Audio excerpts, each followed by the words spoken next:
Now this, in my opinion, is probably going to be one of the biggest nails in the coffins working class citizens have seen when it comes to education in a long time. I already know it's having knock-on effects.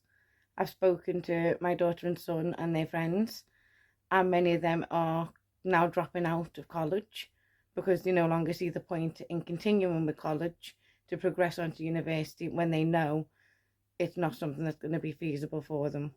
So it's already having those knock-on effects of putting people off going into higher education, which is usually the step ladder, so to speak, into a higher pay bracket.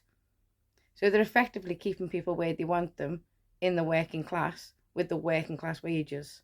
It's using the education system to effectively trap them, because there's no way the majority of working class students are going to be able to afford that commitment. There's no way. So they've not effectively shut the door on higher education for working class students, but they have made it a lot harder to get there. And in my opinion, that's by design. They do these things by design. That's my 2 pennies worth anyway. What's your opinion? Let me know in the comments. Long-term cost change, isn't it, Martin? Yes, in England in September, if you're already at university, this does not apply. You remain on the Plan 2 loans. Oh, okay. These are called Plan 5 loans. Now, the 3 big changes, 2 are positive, 2 are negative for students, but good for the taxpayer, one could argue. So that's the balance. It's about whether we swing the pendulum towards the taxpayer paying or towards the individual paying. And this is certainly moving it towards the individual paying. The first one is, for new students, they will start repaying their student loans when they earn above £25,000. That's lower than the current threshold, which means you'll pay on the same income, you'll pay more back each year. The really big change is currently you stop repaying the loan after either you've paid it all off, which most don't, or 30 years. It will now be 40 years, which means for all intents and purposes, the vast majority of students will be, or graduates, will be repaying their loans for their entire working lives. It effectively becomes a form of graduate tax.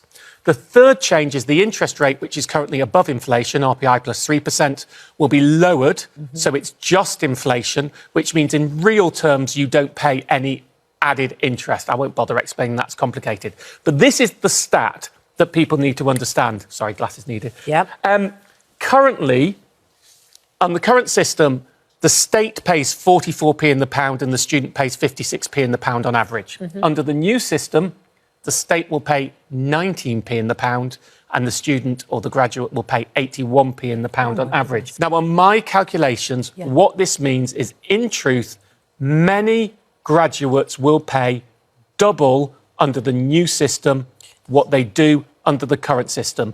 We are basically moving money out of the taxpayer funding education, and the individual will contribute a lot more, which is what will work in practice as a 9% graduate tax above earnings of £25,000 for 40 years for most people. The country is